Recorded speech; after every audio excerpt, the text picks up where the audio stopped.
Retomemos nuestro camino en esta historia de salvación. En estos últimos tiempos hemos oído hablar mucho de las raíces cristianas de Europa, pero ¿por qué cristianas? Hagamos memoria. Estamos ya en el siglo IV. La fe cristiana y su mensaje están enraizados y comienzan a crecer y expandirse con gran fuerza. Hombres, mujeres, monjes, obispos, enamorados de Cristo, los cuales, como nos ha recordado el Papa en su carta con motivo del final del gran jubileo del año 2000, embriagados de Cristo, recorrieron los caminos del mundo llevando el mensaje del amor de Cristo. Hombres a quienes les preguntaban, ¿qué debemos hacer ahora? Respondían lo que Pedro decía en el famoso discurso recogido en los Hechos de los Apóstoles. Ahora, para salvaros de esta generación perversa, haceos bautizar reconociendo vuestros pecados, para que el perdón que os otorgó el Espíritu Santo se transforme en acción, se convierta en misión, sea realidad con la propia vida. Como consecuencia de este anuncio, sentido y escuchado por muchos, comienzan a surgir monasterios, iglesias, capillas, lugares donde los cristianos dejan huella visible de su presencia, elevando sus oraciones a Dios y manifestando a los hombres que encuentran su amor por Cristo. A través de las calzadas romanas, la fe en el Evangelio de Cristo se difunde por toda Europa. Desde aquí, la puerta salaria parte la Vía de la Sal, que alcanza la costa adriática y desde allí se extiende hacia la Europa del Este o hacia Grecia y Constantinopla. Por otra parte, por la Vía Apia se llega a Capua, Benevento, Canosa y los puertos de Puglia, que son la salida natural de Roma hacia Oriente. También está la calzada consular Casia, columna vertebral de la red viaria itálica. Con la Vía Aurelia, de la cual se han conservado gran número de trazados y por la que discurren hoy en día numerosas carreteras, el Evangelio llega al norte a través de Francia y más allá. Por lo tanto, es desde Roma, desde la sede de la cátedra del Vicario de Cristo en la tierra, desde donde surge y se difunde la fe cristiana. Así pues, los católicos comienzan a extenderse por toda Europa. Por los caminos de Europa empiezan a sembrar para hacer crecer el gran árbol de la Iglesia. ¿Y cuál es el fruto de este crecimiento? Sobre todo, la cercanía a los pobres y el darse cuenta de que existen personas, hombres y mujeres, que tienen necesidades, que proclaman su indigencia, que reclaman sus derechos. El cristiano, hombre nuevo que ha hecho del amor de Cristo su bandera, no puede hacer otra cosa que atender estas necesidades. Y así nace la cercanía, la ayuda. Nacen todas las instituciones que ayudan a grandes y pequeños, nobles y gentes de toda condición social.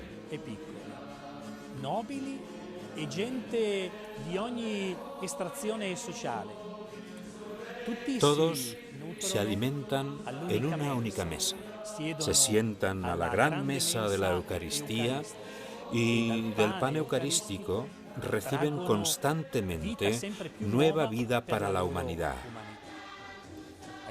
La Iglesia crece, se convierte en el lugar donde todos los hombres se pueden encontrar sin distinción de razas o categorías sociales.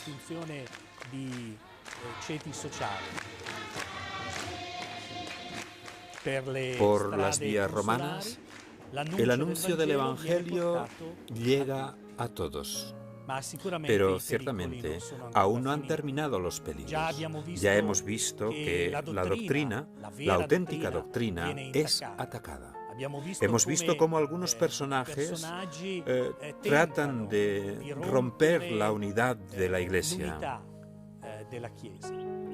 pero siempre se vuelve al centro de la unidad, que no es otra cosa que la Eucaristía, la mesa del pan partido y entregado a cada uno de nosotros.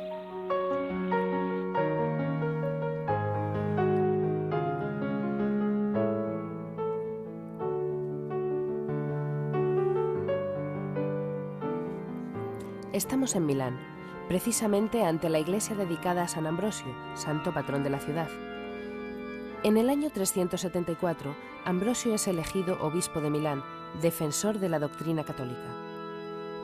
En 380, el emperador Teodosio confirma definitivamente al cristianismo fiel al credo de Nicea, como religión oficial única del Imperio Romano. De aquí nace la controversia entre San Ambrosio y Mercurino, obispo arriano. Este último, contrario a la decisión de Teodosio y apoyado por el emperador de Oriente Valentiniano, trata de arrestar a San Ambrosio. Pero los pretorianos, que a estas alturas son católicos, se niegan a cumplir la orden, y San Ambrosio, que había jurado fidelidad absoluta al credo de Nicea y al sucesor de Pedro, sale vencedor del enfrentamiento. Así pues, San Ambrosio, reafirmado por el afecto y la fidelidad del pueblo milanés, dará un fuerte impulso a la construcción y embellecimiento de las iglesias, entre ellas la de San Eustorgio, en la que la piedad popular sitúa la sepultura de los Reyes Magos. San Ambrosio está tan enraizado en la cultura de la ciudad de Milán que incluso la liturgia propia del lugar presenta una serie de características que han perdurado hasta la actualidad. Nos encontramos en la azotea del Duomo, la catedral de la Iglesia ambrosiana. ¿Qué diferencias existen entre la liturgia ambrosiana y la liturgia romana? En lo que respecta al calendario, el Adviento dura 6 semanas y no 4, como en el Adviento romano. Y la Cuaresma no comienza el miércoles de ceniza, sino el primer domingo de Cuaresma. Los fieles ambrosianos están muy apegados a sus ritos. Tras el Concilio Vaticano II, igual que ha sucedido con el rito romano, se ha trabajado en la revisión de los ritos para devolverles su antiguo esplendor, adaptándolos adecuadamente a los nuevos tiempos que nos toca vivir.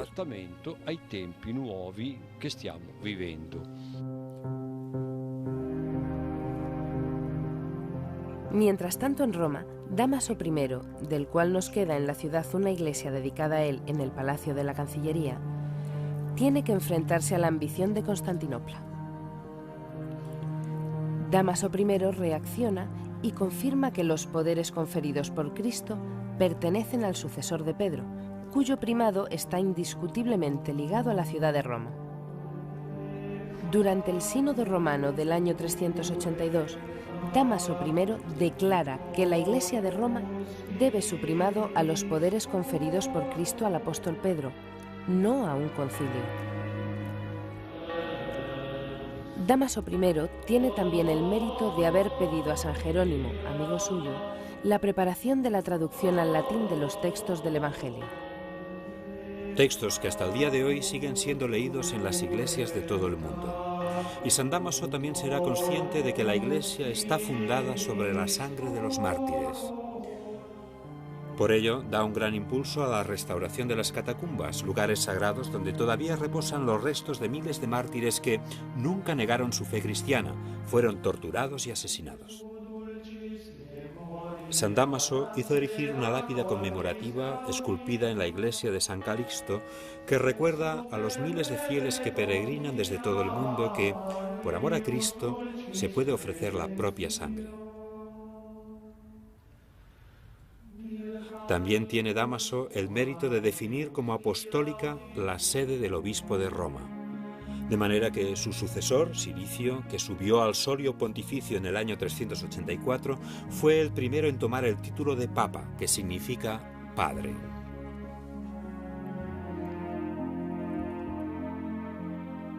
El siglo IV es una época de gran prosperidad para las comunidades cristianas de Asia Menor, Siria y África, e incluso de la misma Italia y toda Europa, más allá de los Alpes hasta Irlanda.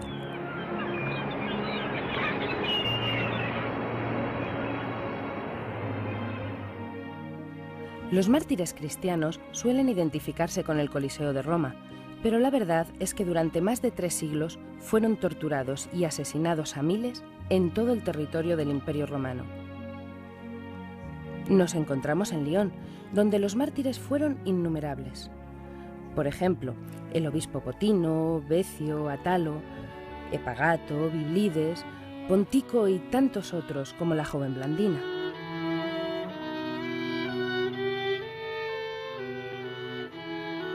Aquí en Lyon se siente una veneración profunda por los mártires fundadores de nuestra iglesia. Tertuliano dijo que la sangre de los mártires es la semilla de nuevos cristianos. Pues esta semilla está en la historia de Lyon.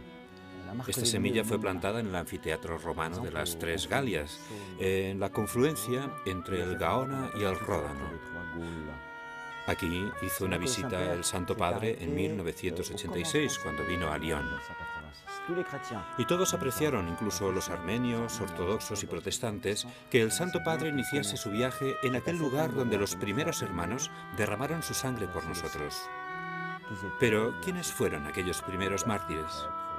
Eran simples diáconos, sacerdotes, hombres, mujeres, muchachas asesinados por su fe.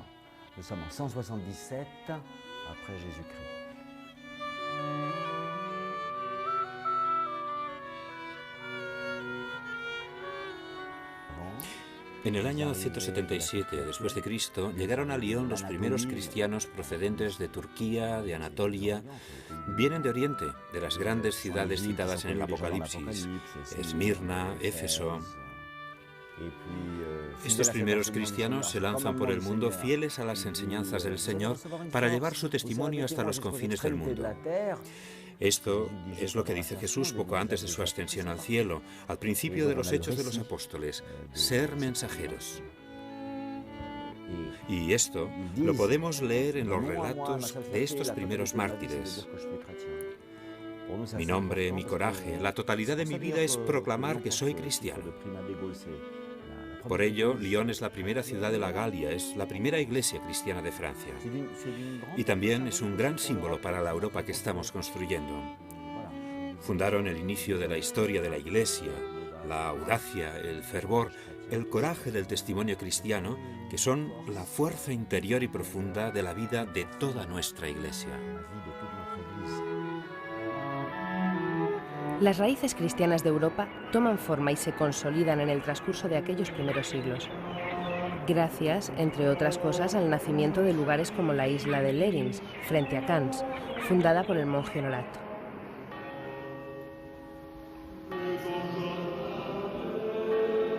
Hoy en día no queda nada de las edificaciones originales de aquella primera comunidad de monjes, pero en aquellos primeros siglos esta isla fue un importante nudo de comunicaciones para la construcción del pensamiento cristiano en todo el norte de Europa.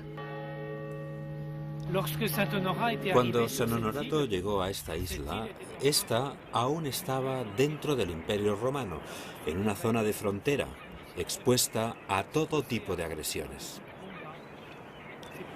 Por ello, los monjes tuvieron que construir una torre para poderse refugiar, la cual, poco a poco, fue transformándose en un monasterio.